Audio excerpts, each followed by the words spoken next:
What's up, sports fans? What's up, world? You are now tuned into the world's greatest MC Ron and his co-host.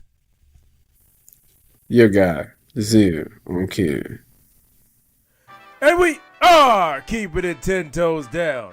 We are the sports podcast that always keeps it real about sports talk. And I do apologize for us not being there for you all for some great sports content that y'all can listen to while you're going down the road to work in the mornings. I do apologize for not being there. We do apologize for not being there for y'all. But, we just took a, just nice little break, but it's okay.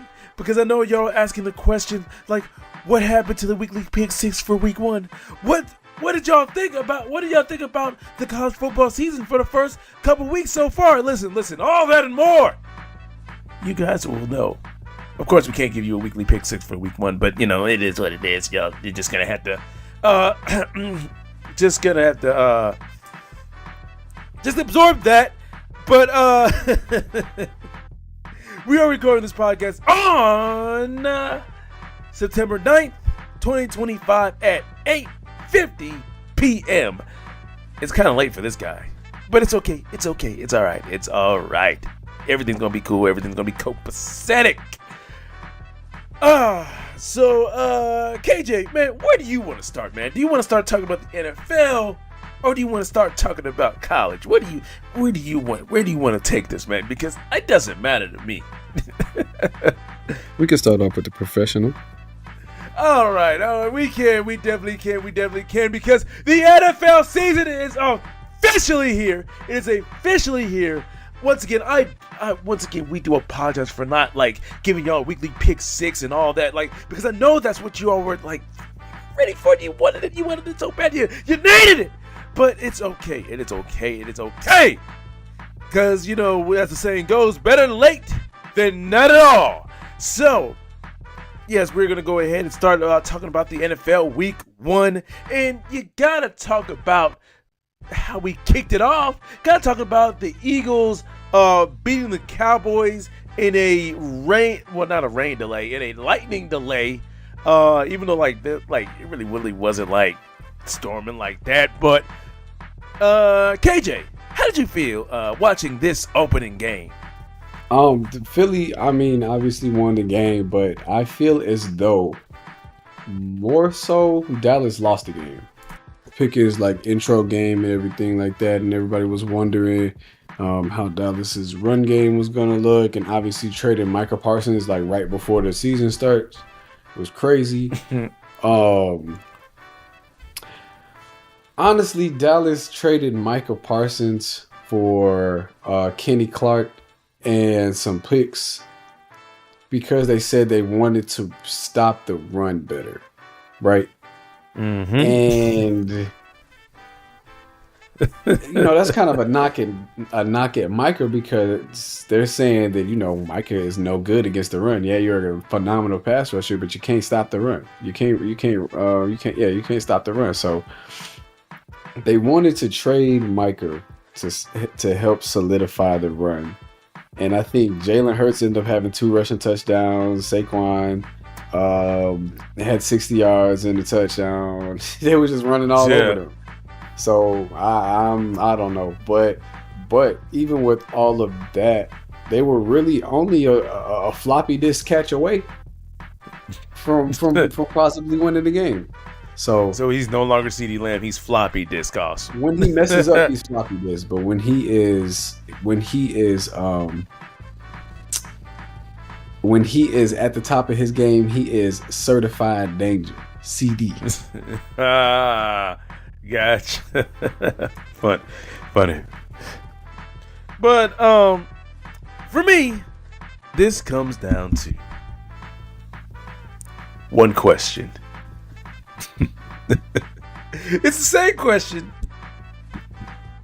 I have always asked every single time the Dallas Cowgirls experience an embarrassing loss.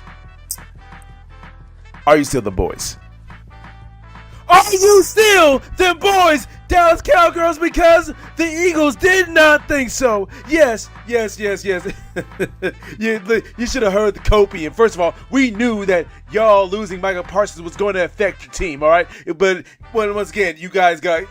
Listen, the whole we're getting Kenny Clark so we can stop the run better. No, that's all BS. That's all copium, because y'all know y'all lost the best defensive player that y'all had on the team, all right? Y'all lost the best defensive player y'all had on the team. And what's made it even worse is that at the very, very, very, very, very beginning of this game, the Eagles' best defensive player was lost because of an ejection.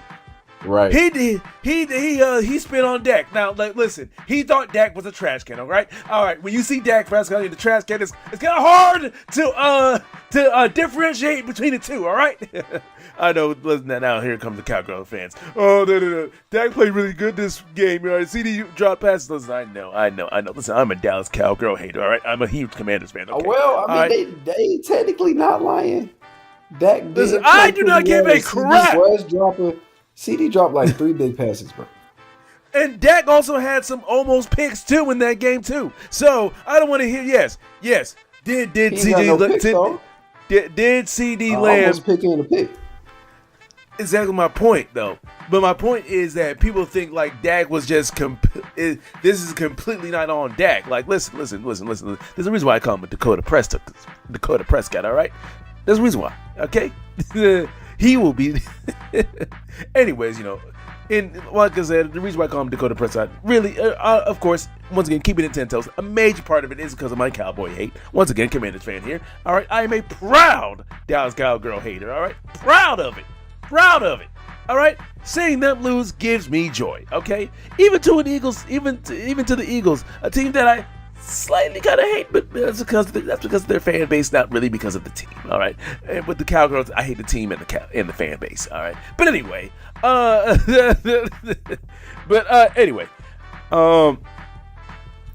but it's just so beautiful. It's just so beautiful. But like I said, the Eagles lost their best defensive player and still beat the Cowgirls. All right, that just shows you. It shows you like the Cowboys. The Cowboys lost the game. Okay, Mr. Resident Cowgirl fan. Okay, first of all, Cowboys fan. I'm just telling you what I see. No. The Eagles won that game. All right, I gotta give them their credit. Jalen Hurts once again shows people, because I don't know why people were saying that, oh, Jalen Hurts, he's a push merchant. He's not a top 10 quarterback and all this and I have said this on the podcast. I've said this on our podcast TikTok. I have said this over and over again that Jalen Hurts is a top 5 quarterback. All right, he's number 5. All right.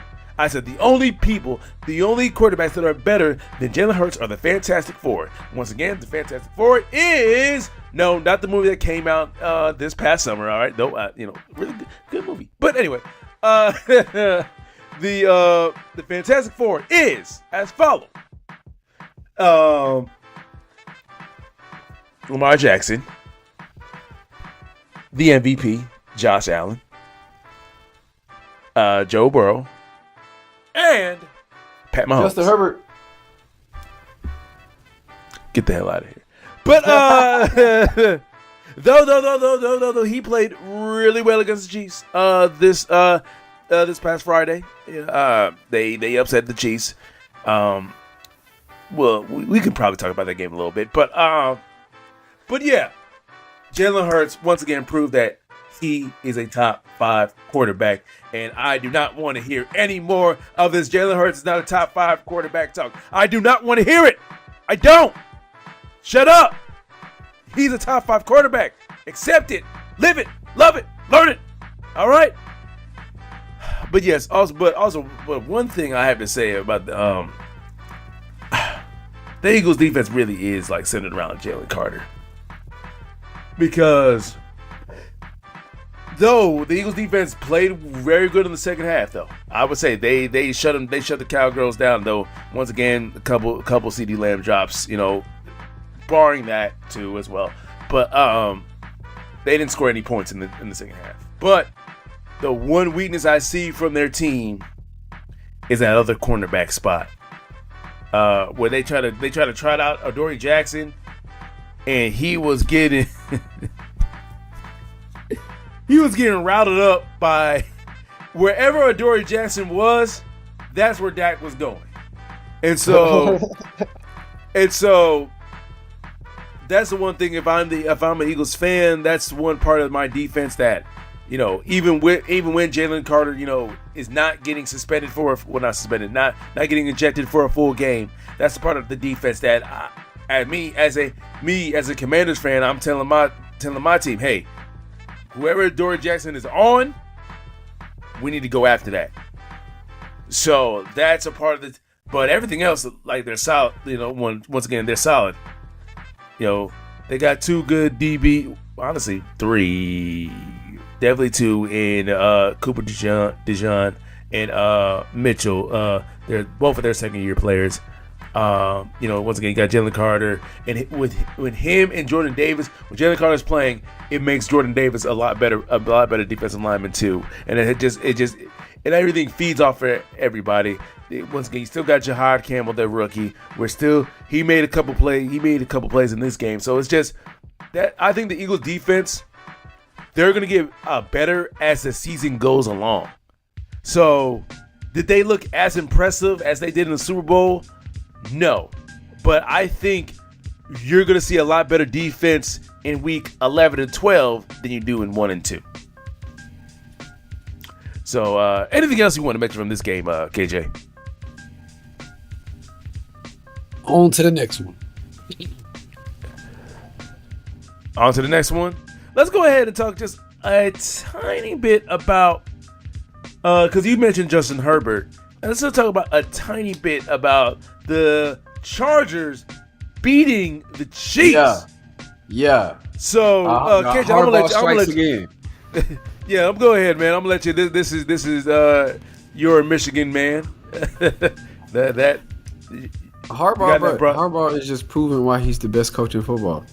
I don't really care about what y'all got to say about Andy Reid or whoever. it's up after Andy Reid, bro. It's Harbaugh. Now, again, Harbaugh has one of the best. I think he has one of the best win percentages in NFL history as a head coach. Even after his hiatus in college. I mean, I think this was an impressive win because your right tackle Slater went out, or your left. Yeah, I think your right or left, whichever one. They don't have Alt and Slater there as a tandem on the tackles anymore. I think he's out for the year.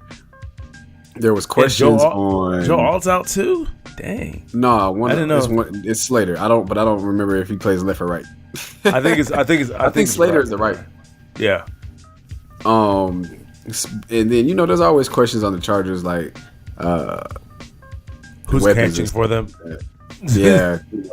But and also the Chiefs had a win streak of not losing week one, right? That was almost like as clutch as betting LeBron is going to get 10 points in a game. You could run that for 20 years. Exactly. Same bet, just have it roll over. 22 years to be exact, because he's going into a 23 season. What I'm saying, and counting. But unfortunately for the Chiefs, it is no longer counting because my Harbros have stepped up and beat Patty and them boys. I ain't gonna lie. I was kind of mad because y'all know I got unfortunately I have Xavier Worthy on my team. I also have Travis Kelce on my team, and they were both starting like they were in the game, and Travis Kelce took his own teammate out. I guess that's more targets for Kelce. I guess that's a win-win. But anyway, I don't know about the Chiefs, bro. I don't know about them. I think they're going to have to start proving people something because, yeah, they've had dominance in the past, but, like, they're looking a little suspect now. I will say, though, Quentin Johnston was looking like they number one. I ain't going to say, like, by far and away number one because he only had 79 yards, but he had 2 touchdowns. Yeah, That honestly, that's what shocked me the whole entire game. That the fact that this man was able to catch 2 touchdown passes. Like but once again, one thing coming out of that draft, Quentin Johnson was my number one. He was my number one receiver coming out. I just didn't think that he was just going to have the dropsies like that. But though he did have a drop, I believe I think he did drop like a touchdown pass in this game though. So I was about to say, I know he had a few drops in this game, so it's not like he's completely cured. He just was able to catch more. I guess the sheer volume of throws. He's gonna get a few. Okay, he's not gonna drop everything that comes his way. All right, so let me also say. I understand that y'all say Jalen Hurts is a top 5 quarterback, but I'm sorry. It is Justin Herbert. He is the 5th. And then it's Jalen Hurts at 6. I don't care if he won a Super Bowl. I don't care. Herbert is that dude. When if man actually performs in the playoffs, let me know. Until he does that, because I've seen him play great in the regular season. His rookie year, he played amazingly great in the regular season. But in 2 playoff games, we've seen him underperform. Until if man plays, I'm not saying he has to win the playoff game. I'm not saying that. I'm really not. All right, because that's another thing when people are like, oh, this player has to win this playoff game. I'm like, there's a lot. Football's the ultimate team game. Like, I don't know why we're trying to treat. Even though I'm going completely off a tangent here, but I don't know why we're trying to treat football like it's basketball, where the individual has a lot more control over the team's result than in football. When it's football, it's all 22 guys. Once again, we saw with Joe Burrow last year. It didn't matter how good Joe Burrow was. You were not going to supersede an all-time garbage defense. I mean, look at Drew Brees' whole career, like a lot of years with Drew Brees in New Orleans. All right, he's had historic 5,000-yard passing seasons, but yet can't supersede a bad defense. But anyway, I'm getting completely off subject. Talking about if man Justin Herbert. Until Herbert plays well in the playoff game. Once again, I'm not saying he has to win. Until he plays well, he's going to be called if man. But all right, that's it. And he's not going to be top. He'd be top 10. I'll give him that, because his talent, tells me that he's a top 10 quarterback by just his raw talent alone. But he is not a top 5 quarterback. I'm sorry. No. Y'all gonna see this season. Hey, I'm willing to. But yes, Quentin Johnston was catching passes, and there was something else I wanted to mention. I don't know. I completely forgot in the game. Quentin Johnson. Oh, the Chiefs. That's what I wanted to mention. The Chiefs. Now, one thing I would want to say is with the Chiefs, is that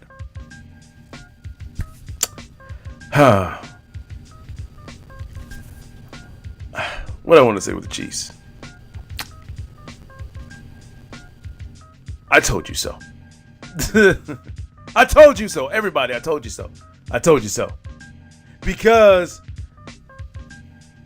I said I think we were talking about the AFC West. We were talking about the AFC West. We were talking about our predictions and how I said that this will be the year where the Chiefs don't even make the AFC Championship game. Where I said that they were not going to even win the division. All right. So far, once again, it's only week 1, so we got to see. It's a long season still. But so far, MC Ron's right. Now, I know they were missing Rashee Rice because of suspension. I think Rashee Rice is going to be gone for the next 3 weeks, because I think he got a 4-week suspension. I forget if it was 4 or 6. Either way, they're going to get him back somewhere in between, like week 5, week 7, somewhere around that. There's also a possible trade that they might be getting back Tyreek Hill. That I'm hearing that rumor. And, in the NFL and sports, whenever there's smoke, there's fire. So, they might, maybe getting back Tyreek Hill, and that might be good because that might be a nice little combination between Tyreek Hill and Rashee Rice. That might help your receiving core. They're gonna need it because if not, it's the AFC can be had this year, very much so. But the Chiefs, as currently constructed, and also their defense in critical moments, really especially on that last third and 14, a Steve Spagnuolo defense. Y'all didn't have contain. Justin Herbert can run. We're in the era of mobile quarterbacks. All these quarterbacks can run for a first down now, including your own Chiefs. Every quarterback can run for a first down now. There's very few statuesque guys in the NFL that's starting. Once again, Joe Flacco's one of them, and he's not going to be starting it past week 6. But anyway, but yeah, a lot of these guys can run for a first down. So you don't have any contain over Justin Herbert. Once again, a guy that that can run for a first down. Come on, son. Come on. Don't need to do better than that. So yeah, the Chiefs, once again, I have them finish, I think, second in the division behind the Broncos. And I said this will be a year where they do not make an AFC Championship game. I'm sticking by this prediction. It's just, eventually,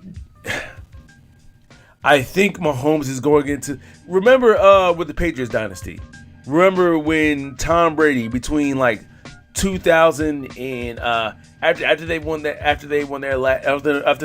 Tom Brady won his third Super Bowl in 2004-05, and from 05 to 14 he had basically almost a huge 10-year period, almost damn near, where the Patriots didn't win any Super Bowl at all, or it was a 10-year period. Either way, they didn't win a Super Bowl at all.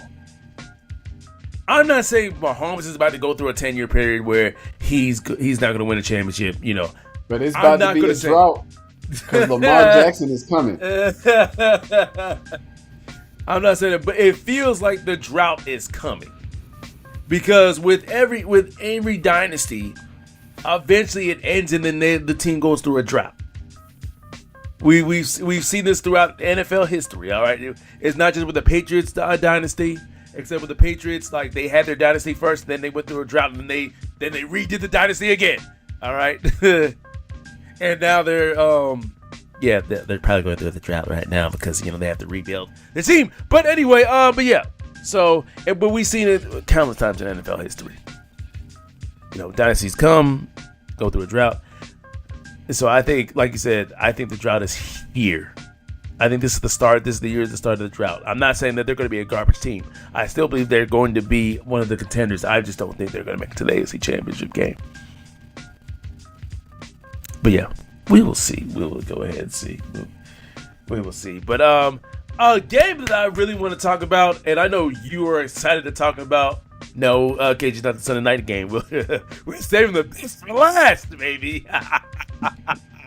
Another game I really want to talk about for week 1 was your cousin, Justin Fields. Even though they lost, that Jets and Steelers game was fairly impressive. I was entertained by that game. I was so glad I decided to watch that game over the Falcons versus Bucks. Even though the Falcons versus Bucks was a pretty good game in itself, I felt the game I watched was a lot better than that. All right. So, KJ, how do you feel about your cousin, losing against the old man Rodgers. I mean, they really lost to Boswell, which is, we know that's the Patriot. That's the Steelers. That's the same franchise to me. But the Steelers, that's their offense, they kicker. So I was more shocked that the Jets put up 32 points on the Steelers defense. I was like, okay, they cooking with hot grease, and it wasn't just like run. Yeah, but I said, run, like, Justin, run! Right, you know what I mean? Like, he passed the ball too. He threw a touchdown to Garrett in the I ain't gonna say the corner of the end zone, but almost to the corner of the end zone. That was a beautiful throw. And I was like, oh, okay. I would have liked to see the Jets get a win out, but again, like we're saying, this is a trending pattern. A lot of these losses this week are, I would say, good losses. Because again, with Dallas, y'all lost by a CeeDee Lamb drop, which he doesn't do that often. You know what I mean? And then the drops plural. The Jets lost on a last second kick. So, hey, I see progress. And whoever that running back is, Allen. Braylon Allen. That dude nice. They got a nice little 1-2 with Allen and Breece Hall. What's that other man's name? Breece Hall. Yeah, Breece Hall. Or Breece Hall. Breece. Yeah, but my takeaway from this game is, of course, the quarterbacks, because we got to talk about the quarterback position. But in all seriousness, honestly, I'm trying to think who was I more impressed by, Justin Fields or Aaron Rodgers. I think I was a little bit more impressed with Aaron Rodgers. Here's why. Hear me out. But this is the reason why I was more impressed with Aaron Rodgers than I was with Justin Fields. Not to saying I wasn't impressed with Justin Fields, because I did not see that happening. All right, especially him throwing the ball. Like, he looked like an NFL quarterback. Usually, like, when I've watched Justin Fields, he did not look like an NFL quarterback. This was like the first game where I'm saying, hey, man, you actually look like, you can play quarterback in the NFL, man. To what level, don't know, but you look like you could play a quarterback. You could be a starting quarterback in the NFL. This is the first time I've actually. So for me, that's improvement. All right, but I was more impressed with Aaron Rodgers because I thought this dude, he looked kind of washed. All right, little bit washed. Okay, I thought we were getting into his. I thought he was about to hit the cliff and fall down. But once again, it's only one game. But still, I thought, even though it's week one, it was only one game. I was not expecting that out of Aaron Rodgers. I promise you, I was not. I was not expecting that. All right. Even though Justin Fields once again played well, he was impressive. I would have banked more money on Fields having the performance that he had than Aaron Rodgers having the performance that he had. All right, that's what I mean by I was more impressed with Aaron Rodgers' performance than I was Justin Fields. That it may basically what I'm saying is I had more belief in Justin Fields playing well than I did Aaron Rodgers. All right, even though that I, like, going into the game, I was like, both quarterbacks might play like complete garbage, and both quarterbacks did not. But shout out to Aaron Rodgers, man, for founding the fountain of youth, or the fountain of the same PEDs that LeBron James is taking, but they're not illegal, and they're not going to be illegal until LeBron James retires. But anyway,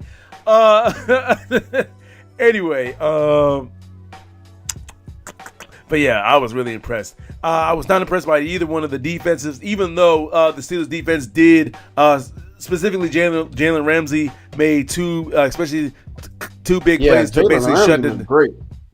Yeah, to shut the door. But overall, both defenses need work. overall. Yes. Did even I think even the Jets had like a fumble or something like that. I know I know the Jets had a fumble on special teams too. But overall, yeah, both teams' defense. Did you see the Steelers are also picking up Jabril Peppers? Oh, didn't know that. I hate it. Y'all know I like Jabril Peppers. Yeah, right. Why he can't? Nah, man. Well, because the reason why once again, the Steelers were sliced and diced by Justin Fields. Okay, I'm not to insult Justin Fields, but like to this point of his career, we didn't expect that. I did. I don't know what y'all talking about. Non-Justin Fields fans, the people that are not KJ Fields, that are not Justin Fields' cousin, did not expect that. but yeah, that was pretty shocking. But let's go ahead and get to the main event of the evening. Oh man, let's go ahead and talk about this Sunday night football game, because my MVP, the real league MVP, the reigning league MVP, Josh motherfreaking Allen, came back. He was down 40-25. All the Lamar Jackson fans were saying, this is why Lamar Jackson deserved the real MVP. Yeah, people like KJ saying that, and me, I thought I would have to come on this podcast and eat all types of crow and be like, maybe Lamar Jackson did deserve the MVP last year. Maybe. I thought I would have to begrudgingly say all of that. I thought I did. I really thought that. But then the Ravens are gonna Raven, which means that every time you think that they're good, they got that big lead and they're gonna win, they somehow piss it away. But I'm not gonna even. What I'm not going to do though. What I'm not going to do is I'm not going to blame Lamar Jackson for this loss, because I see a lot of people blaming Lamar Jackson for this loss, right? Even though he scored 40 points. All right. He scored 40 points because last time I checked, when Joe Burrow plays well, but yet his defense causes him to win, y'all don't blame Joe Burrow. Because if we're going to really do this, if we're really going to just go ahead and blame Lamar Jackson, for the reason why if we're going to give Lamar Jackson this big piece of a blame pie for the reason why the Ravens lost this game, then we got to give a big piece of blame pie for Joe Burrow all last year. Even though every single one of y'all within the earshot of my voice will defend Joe Burrow and say, hey, that last season was all about him. You cannot say that. You cannot say that and be like, hey, the reason why the Ravens lost was completely Lamar Jackson's fault. Like, no, it was not. All right. And once again, people also want to bring up the fact that I think it was what it was 40-38, and the Ravens did not convert that third down, even though Lamar Jackson made the right throw. He made the right throw. The Bills just made a good tackle on defense. They blitzed Lamar Jackson. He threw it to the only place he could, because once again they blitzed him. He was under pressure. He had to get rid of the ball quick. That's what you want your quarterback to do. Hey, the blitz is coming. A lot of pressure around you. You're not gonna escape. Throw the ball to the next open guy. All right. And the Bills just made a good defensive tackle. All right. That's it. That's the reason why they didn't pick up that third down. It wasn't because of Lamar Jackson. You can give credit to a defense. You know that for making a good play. But yeah, what I'm not gonna do is blame Lamar Jackson. Lamar Jackson. If we're being honest, it's really, if Derrick Henry don't fumble that ball, the Ravens don't lose. I mean, I might not win my fantasy league. I'm gonna lose my fantasy league by my fantasy week by 0.02. But hey, I mean, things just happen. For me personally, I'm not worried at all. We lost to the Bills in Buffalo, blah blah. First of all, the Bills are in Buffalo, so you expect the home team to win. But top to bottom, the Ravens have the best roster in the league, if not the second best, right? Yeah. We did put 40 points up on the Bills and the Bills' house. Derrick Henry was again running all over people. Derrick Henry was like 10 yards downfield before even getting touched on most of his runs. True. Lamar Jackson did not throw not one interception. I didn't see not one crazy drop ball this whole game. The only thing happened was the defense let him back. That was it. If the defense didn't let him back, we wouldn't have won. I mean, we wouldn't have lost. Also, I would also blame a little bit on the coaching as well. On one of those drives, they I think it was after 40-25. They had the chance to keep the ball in Lamar Jackson's hands and run it with him, or let him make the decision to run, throw a pass, whatever. And for the longest part, it wasn't until 40-38 and y'all needed to make the third down that y'all put it back in Lamar Jackson's hands. Lamar Jackson is the best player on offense for the Ravens. The fact that the coaching staff, I understand Derrick Henry was running wild, and normally, once again, you got him to be that closer when you're up double digit in the late stages of the game. You do that to he's the guy that puts that hammer to the nail. But when he fumbled,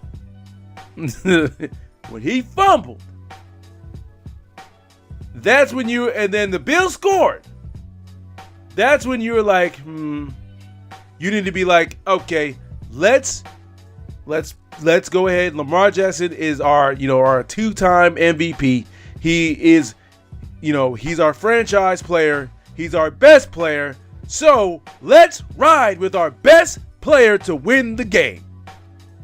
And the coaching staff said, nah, let's wait till Buffalo gets a lot bit closer, and let's wait until we're in a third down situation. And then let's put it in Lamar Jackson's hands. That doesn't make any sense. It does not. It does not. No, it does not. I'm sorry. Whatsoever. Also, I think there was a point in the game where the Ravens could have gone for it on fourth down. It was like 4th and 3. I can't remember what point in the game, but it would have they definitely could have went for it on fourth down, because I'm trying to remember what part of the game it was. But it definitely, if they would have went for it on fourth down, I believe they would have gotten it. And because I think they were in the red zone, and they probably would have scored a touchdown instead of a field goal. That could have made a difference as well. But once again, taking the ball out of your best player's hands. The only team that can stop the Baltimore Ravens is the Baltimore Ravens.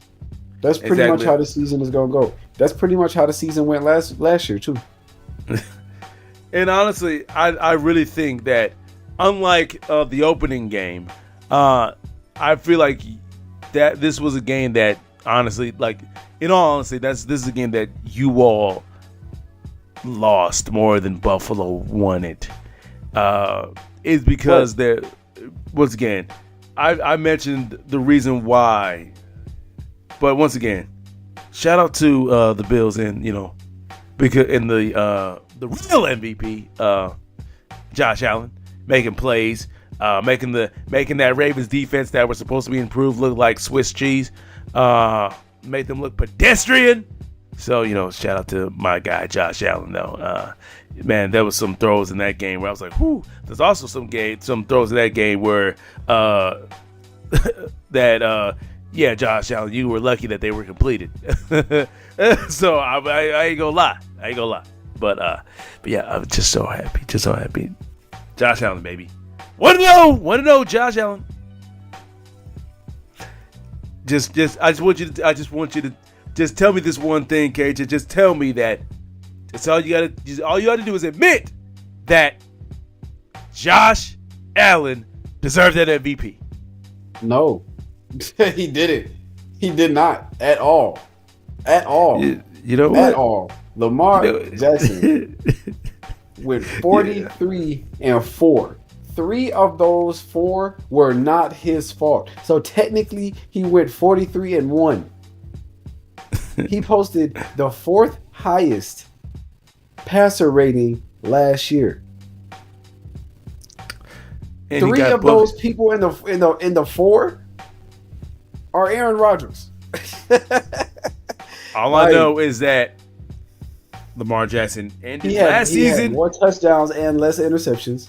He had a better passer rating. He had better individual touchdowns. He had, the only thing that happened, I don't know what happened. I guess the NFL is giving out participation trophies, but if that's the case, whatever. It's okay. Like I said, we lost this game. I know I have the better quarterback. I know I have the better team. I'd rather lose now than lose later. Just let you know that you got bookended by Josh Allen. At the end of last season, and the beginning of this season, Josh Allen keeps on winning, baby. Let's go! Okay. But all right, let's go ahead and get into week 2 of the NFL season. And by getting into week 2, I mean talking about our weekly pick 6. It's our first weekly pick 6 of this football season because we didn't have a podcast last week. Oh yeah. Come on, man. You gotta yeah. You be folding. It's okay. But yes. We've got 6 games up on the docket. And we're gonna begin with predicting the Thursday night game. You got my Commanders. By the way, side note, we whooped the Giants' ass. I'm going to take this 2 seconds. I know we're getting to the weekly pick 6. I know I said I was done with week 1, but I really have to take just 2 seconds to tell all you Giants fans, y'all can kick rocks, son. All right? Because I had to endure the last few weeks of y'all talking trash and y'all saying, oh, even though y'all got Scary Terry, y'all still going 0-1. Y'all may have re-signed Scary Terry. Y'all still going 0-1. It's still going to be 0-1. I had to hear that for about a few weeks now on our Instagram page. I had to see that. Read that. I'm like, what are you Giants fans doing on our Instagram page? For the Commanders. But guess what happened, though? 21-6. That's 3 in a row, baby. That's 3 in a row. Swept y'all last season. Beat y'all this. 3 in a row, baby. All right? Giants fans. All right? Next time you want to talk trash, have a leg to stand on. All right? Because I wouldn't be talking trash to a team that just swept me the season before. But y'all did, and now look at you. Now look at you. Looking stupid. And Russ looks washed. But anyway, sorry. But weekly pick 6. My Commanders at the Packers. KJ, you go ahead and predict this game. How do you see this game going? I'm going with the Pack. Yep, I like Jaden Daniels, but I like Michael Parsons too. And Michael Parsons is not unfamiliar with chasing down Jaden Daniels or other Commanders quarterbacks. So I'm going with the Pack. So speaking of the Packers, I did watch them against the Lions. They thoroughly dominated the Lions. I watched that game, especially on the defensive side. That Packers defense really scares me, and because of that, we're going to Lambeau. I would have gave us a better chance if we were playing at home, but since we're going to Green Bay, I think the Packers are also going to beat us too. I got them winning 27-16. I'm not so sure about our offensive line. Our defense, even though once again we played well this past week, once again it was against Giants, apparently washed Russell Wilson. So I'm not going to put a lot of stock in that. All right. Not going to put too much stock in that. All right. So, but yeah, that Packers defense was scary. Real scary, especially how they basically stopped the Lions offense. All right. Now I understand the Lions did not have, their offensive coordinator Ben Johnson, who's now the head coach with the Bears, but like you still have Jared Goff there, who is a top 10 quarterback. You still have Amon St. Brown. You still have the great deep threat in Jameson Williams. You still got a two-headed monster in Jahmyr Gibbs and David Montgomery. You also have a solid tight end in Sam Laporta. So like you also have a solid offensive line led by Penei Sewell. So it's not, basically what I'm saying is that yes, different coordinator, you still got some really great pieces. All right. So that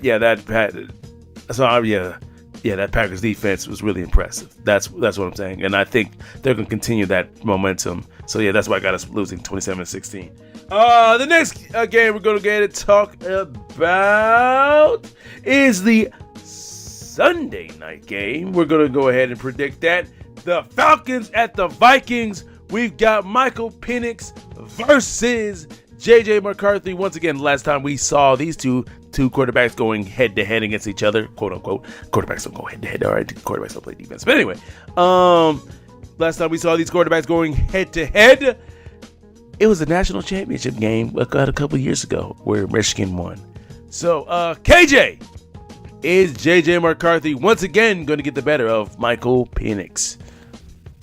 I mean, hey, y'all, I don't know if y'all watched that game. If you did, the first three quarters were kind of you know what I mean? But that was JJ's first NFL start. But the last quarter and the fourth quarter, my boy Jonathan James, whom I am no longer calling JJ because he has grown up to be a man.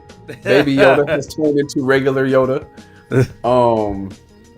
He had three touchdowns in the fourth quarter, and he is the only only quarterback in NFL history to ever do that.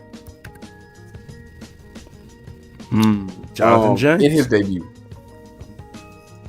But I say Jonathan James. Yep.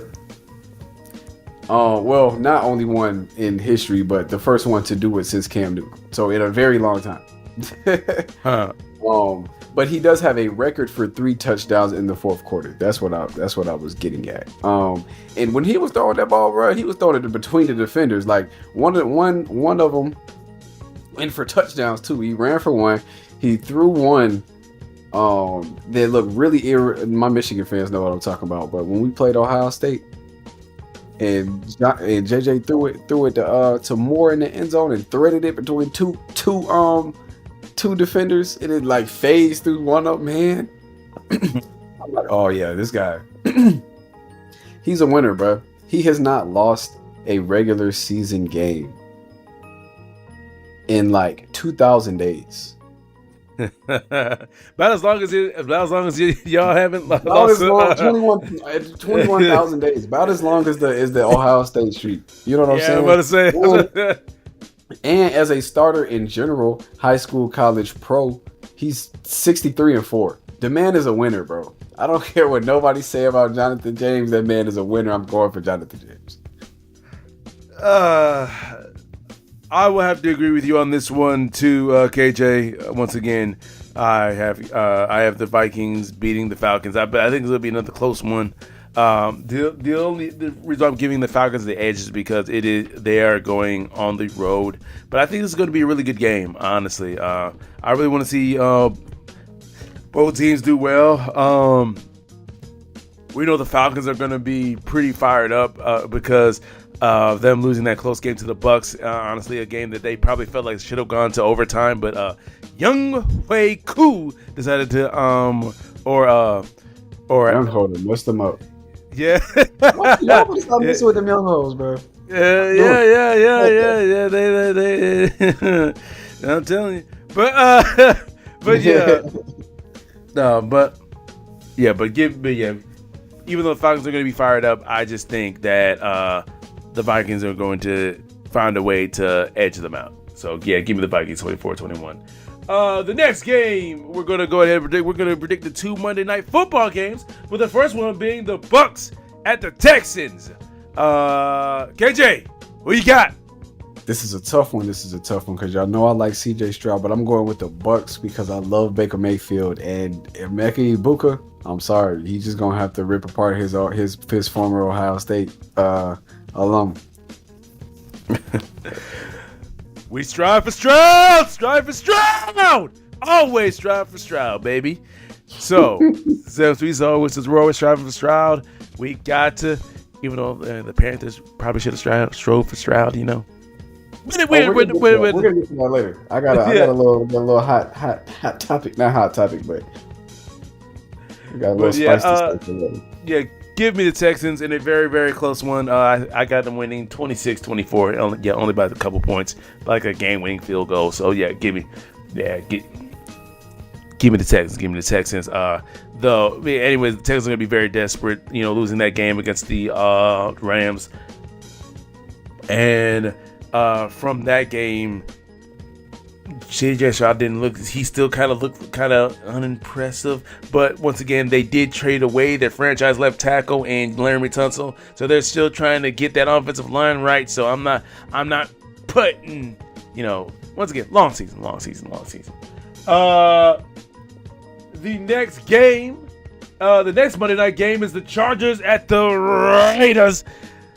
The Raiders shocked me in beating the Patriots in week 1. Honestly, because I'm like, maybe this Raiders team may be a little bit better than I thought they were, or maybe looked all right. Yeah. Nah, Gidgey did not look all right. He 19 carries, 38 yards, 2 touchdowns. Come on, but 2 touchdowns. Well, not 2 touchdowns, a touchdown. No, sorry, not 2 touchdowns. I mean a touchdown. Sorry, a touchdown. But he got a touchdown in his first game. That's good. Nah, but go ahead. For 19 carries and 38 yards. Yeah. If y'all love Josh Jacobs, why y'all can't like just Jenty? Whatever. But yeah, who do you got winning? Chargers or Raiders? Chargers. Come on. Yes, yeah, I believe it's going to be the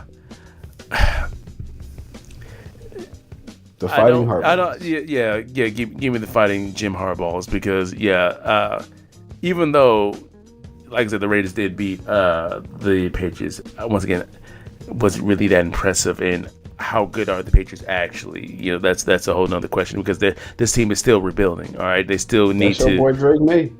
I like Drake May, and from what I've seen from that game, I didn't watch the game, but from what I've seen of the highlights and a little bit here or there, it looks like he did play good, but still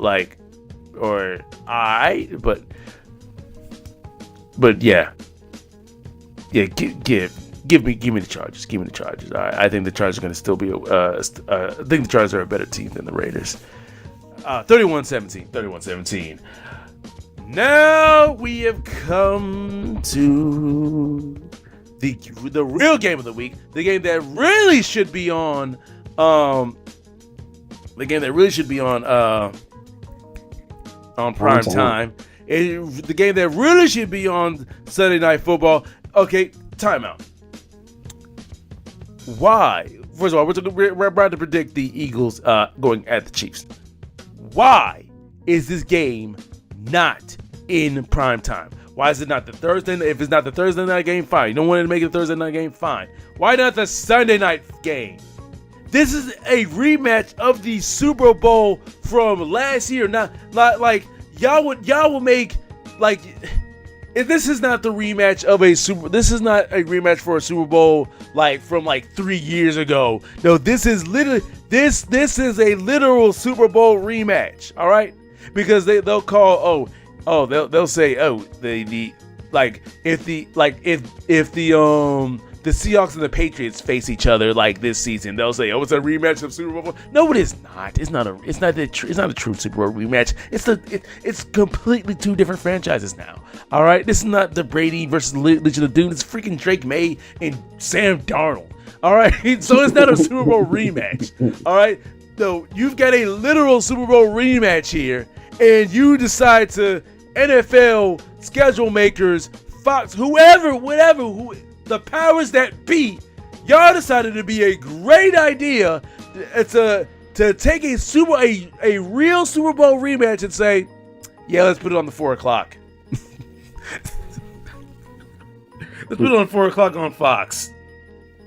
That's like, not the Thursday night game, not the Sunday night game. Hell, even you have 2 spots for Monday Night Football and decided,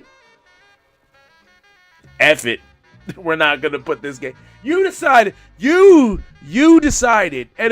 schedule makers, once again, powers that be, decided that, Who you got? Who your pick? Who is your pick? No. I'm making a point. They decided the San Diego Chargers and Raiders was more important to put on prime time. Okay, let me go ahead and make this pick. Give me the Eagles. I think the Eagles are going to once again beat the Chiefs by double digits. All right.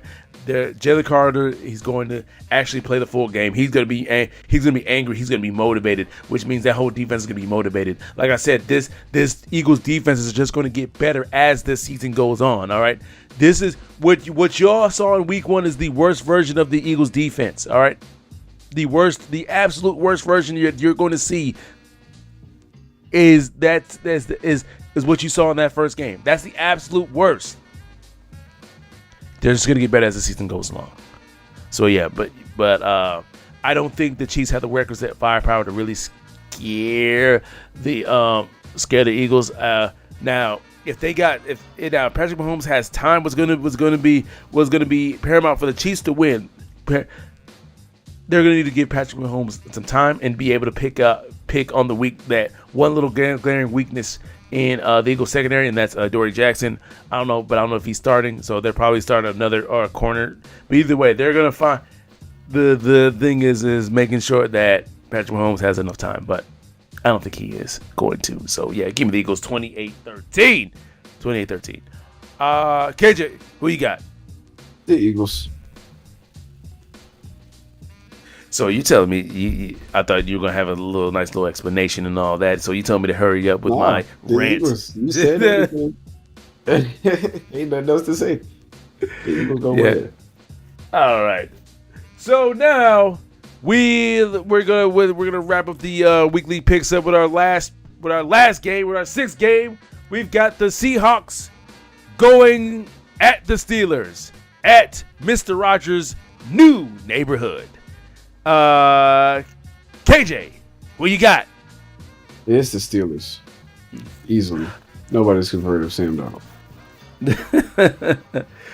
From what I've gathered, Sam Darnold kind of struggled in his first game in the season, but I think he might actually play a little bit pretty well this game. The Steelers defense, as evidenced by Week 1, hopefully they play better. Hopefully they are going to be better than they are Week 1, because if Week 1 is any indication about what they're going to be for the entire season, it's about to be a long season for you Steelers fans.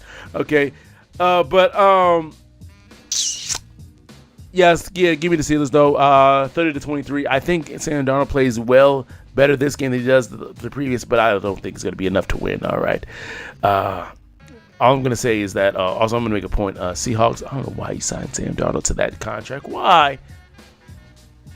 Like, the Vikings went 14-3 with him, and were more than willing to just say, go ahead, go after free agency. And Seahawks, y'all thought it'd be a good idea to, let's go ahead and sign, let's get rid of Geno and sign Sam Darnold, even though that was a lateral move. And I said that on the podcast when they made that when they signed him. I'm like, y'all just made a lateral move. Y'all just got a white Geno Smith. That's it. Maybe a worse version of that.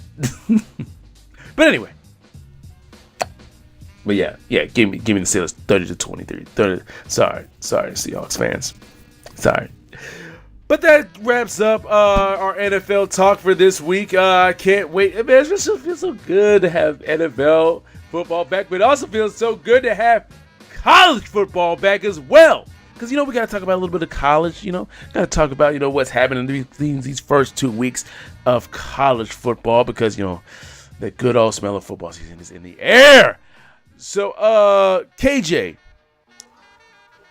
in these first 2 weeks of college football, what has been your biggest takeaways? My quarterback, Bryce Underwood, looks overrated. like a sorry. The man looked like a stud. He got it. He got the arm strength. He got the height. He got the poise. He got the patience. We just don't have receivers. Now I will say that that last game, he was definitely overthrowing people. Some of the receivers were not on the same page. There was definitely a time where he threw to the post and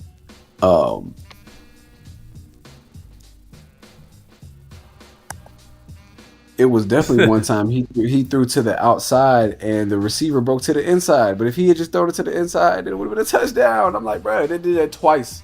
I'm like, okay, we could have won the game like that. But true freshman quarterback, I'm not really tripping. He's I like what I've seen so far.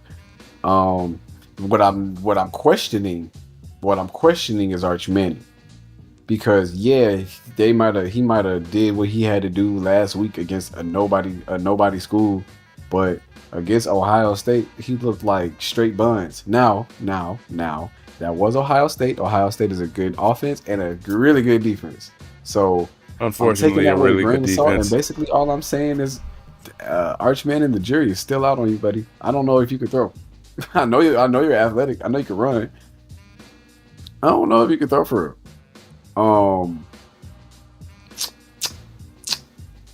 And Lenora Sellers, my good sir, you look like a future Carolina Panther. That's all I'm going to say.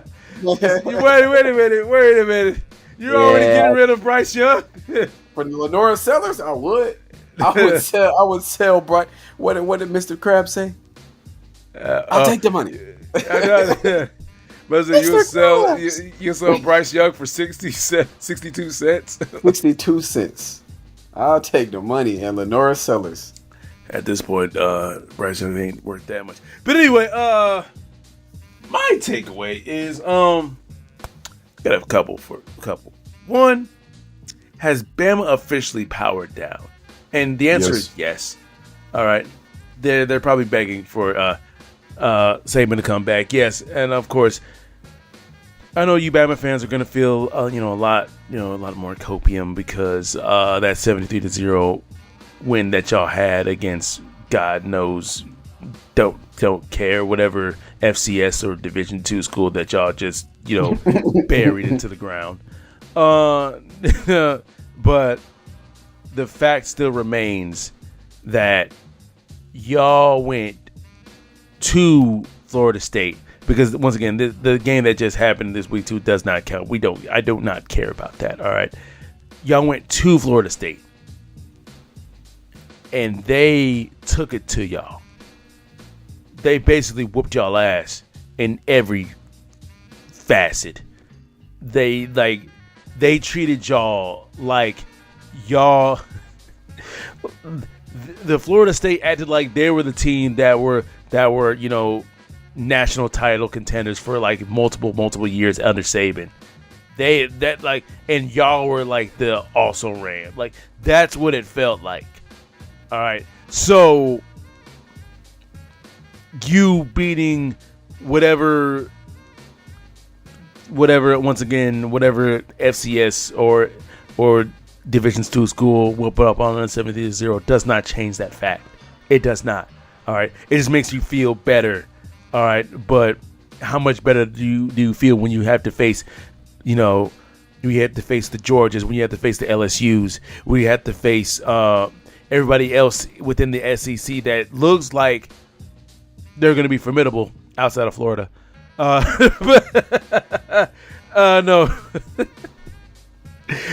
that's just messed up. Just messed up. Like, how bad does the University of Florida have to feel? Like everybody in every single college in the state of Florida won damn near, but the University of Florida. Because I think even FAMU won. Right. FAMU, Central Florida, Florida State, South Florida because they beat y'all. Florida International, I think they may have won. I'm just spitting out Florida colleges at this point. Central Florida, I think they may have won. Florida Community College and State University. I don't know. I'm just making that up. But Florida Gulf Coast, they may have won a football game. Florida Atlantic, they may have won. Okay, I'm gonna stop. All right, I'm going overboard here. But yeah, what was I talking about? I think I was talking about Florida State. I really want to also talk about the SEC. And is the SEC as a whole, is that overrated? Of course, I'm going to say yes. What about you, KJ? Yeah, you already know we've had this conversation before on this podcast. I think so. Yeah, because, the Big Ten has won the last 2 national championships. And, we've, even though, I understand that all you SEC fans are going to be happy that Oklahoma beat Michigan. I'm like, first of all, Oklahoma's barely SEC, all right? They're barely SEC. This is their second year in the SEC, all right? All right? They ain't like, they're not like, Alabama's, the Georgias, so these are the teams that are actually SEC. I even put Texas in that, even though it's only their second year in the SEC. They just feel like they belong there. But because, Texas. But yeah. The SEC's overrated conference. It's been an overrated conference for a long time, and I'm just waiting for people to finally get that. But I want to talk about my Nittany Lions. So far, I said in our conversations, KJ. And so far, they remain true. I've said, first 3 games, all need to buy a 30+. We need to win every single one of these games by a 30+. Even though we won this past game, like 34-0. I'm telling you, it was not as impressive as a guy who watched the game from beginning to end, all right? It was not as impressive as y'all really think it was, all right? Because we were only up by 10-0 by halftime. Of course, we pulled away in the fourth quarter, but it was not an impressive showing.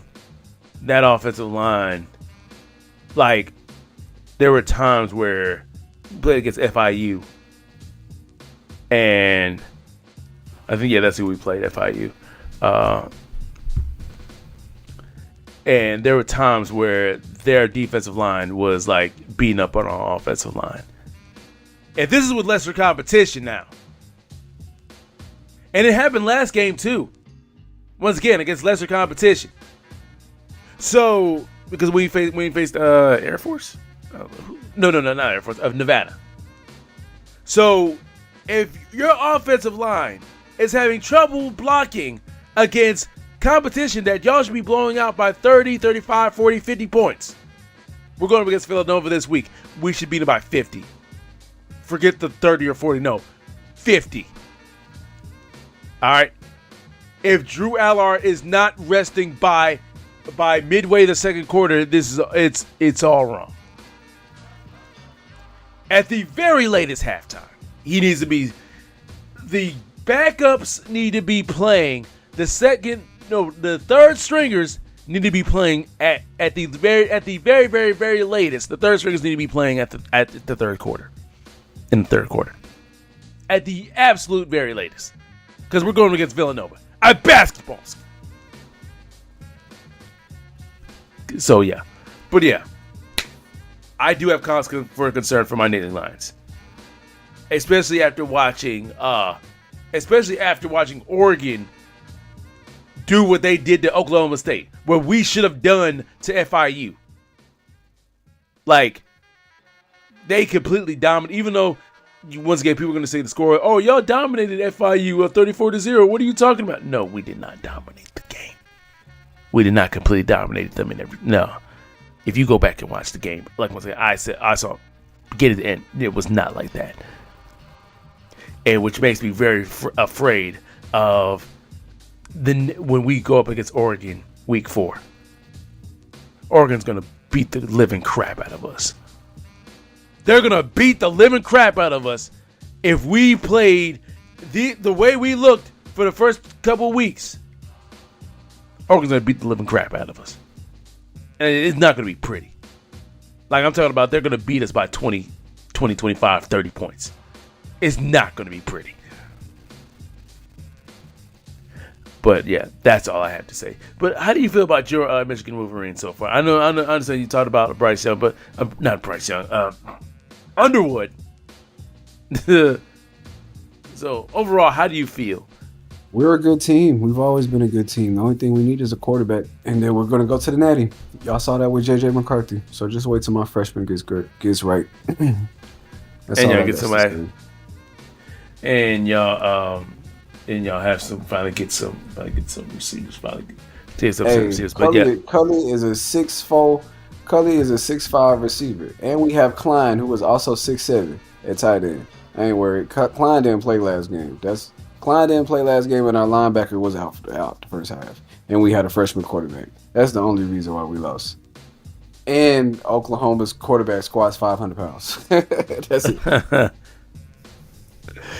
But yeah, we'll see. I can't wait to But any exciting games coming up in week 3 in the college football season that you got your eye on? What you looking at? Who you looking for? Oh no, I know the game that's really coming up that I'm really looking forward to is Tennessee at Georgia. Tennessee, I think Georgia's going to Tennessee. So because I think that's the game that's coming up, and I think that's the game that I'm really looking at because I really want to see how good Tennessee actually is. Because we know how good Georgia is and how good Georgia's been, but I really want to see how good. Because I've been hearing a lot of good stuff about their new quarterback and Mr. Nico. Their former Tennessee's former quarterback ain't really been doing too good with UCLA. Hold on. No, sorry, looks like I misspoke. The Georgia game is not going to be this week. It looks like it's next week. Oop, misspoke. Sorry. No, it's this week. I just saw. I'm like, I thought I saw it was this week. Yeah, it was this week. Sorry. Apologize again. Second time. But yeah, definitely Georgia, Tennessee. Also, another game I'm really looking at this week is I saw Texas A&M at Notre Dame. That's an interesting one. And then another Florida battle. South Florida, they beat up on the Gators, and now they're going to try to see if they can beat down our guy Johnny's Chef Johnny or Chef Yanni. You do his team in the Miami Hurricanes. So, well, any interesting games that you've seen from this week this week? But I really want to see what this Tennessee team really has. That's really the game I'm really looking forward to. All right. And once again, my Penn State and the Lions, we better blow. Once again, the game better be over by the first quarter for real. They're gonna be some problems. But let's go ahead and wrap this podcast up though, like we always do with our last second shout out. So KJ, who in the sports world do you have to shout out? I'm going to shout out Derrick Henry. He just passed Jim Brown for 6th all-time rushing touchdowns, and he only needs 4 more to pass Walter Payton for getting to the top 5. And my shout out goes to the young tennis goat himself, Carlos Alcaraz, for beating Jannik Sinner. I think winning his 6th Grand Slam, and I think this is his second. Was it 6th Grand Slam? I'll fact check myself. I'll probably correct myself either later on today or some other podcast. But anyway, shout out to Carlos Alcaraz. I was a little bit worried. I ain't not gonna lie, because Yannick Sinner looks like he's gonna be the new king of hard courts, and so I'm like, ooh. I don't know. Are you gonna do this? Are you gonna do this? And especially because he's going against the number one player, and I think he also reclaimed the number one ranking with that as well. So, yes, my man Carlos Alcaraz. But I'm really we've now gone into